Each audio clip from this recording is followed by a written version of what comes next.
இவங்க அம்மா இந்த பசங்களோட சாவுக்கு லொரானான்ற ஏதோ ஒரு லேடியோட பேரை சொல்லி அவங்க தான் காரணம்ன்ற மாதிரி சொன்னா, அதை பற்றி உங்களுக்கு ஏதாவது தெரியுமா ஃபாதர்னு கேட்க, அந்த ஃபாதரும் நான் சின்ன வயசுல இந்த பேரை கேட்டது, அதுக்கப்புறம் நான் கேட்கவே இல்லை, இப்போதான் சொல்லிட்டு அந்த கதையை சொல்ல ஆரம்பிக்கிறார்.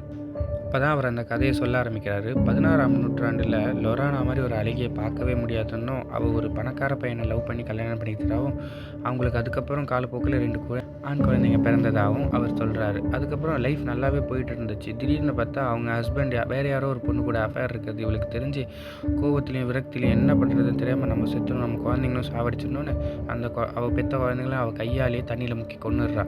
அத பார்த்துட்டு அழுதுகிட்டே அந்த ஆறுல உட்காந்துக்கிட்டு அவளும் அங்கேயே உயிர மாச்சிக்கிறா.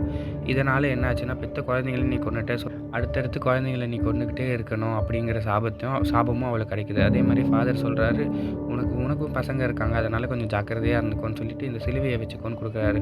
உடனே ஹீரோயின், ஐய்யய்யோ! இதுல எனக்கெல்லாம் இன்ட்ரெஸ்ட் கிடையாது, நம்பிக்கையும் கிடையாது. என் ஹஸ்பண்டுக்கு வேணா இருந்துச்சு. எனக்கு வேண்டான்னு சொல்ல, நான் உன்ன கோவிலுக்கு பிரார்த்தனை பண்ண சொல்றேன். இத நம்பிக்கையா வாங்கிக்கோன்னு சொல்ல, சும்மா உன் சேஃப்டி பர்ப்பஸ் மாரி வச்சுக்கோன்ற மாரி குடுக்குறாரு.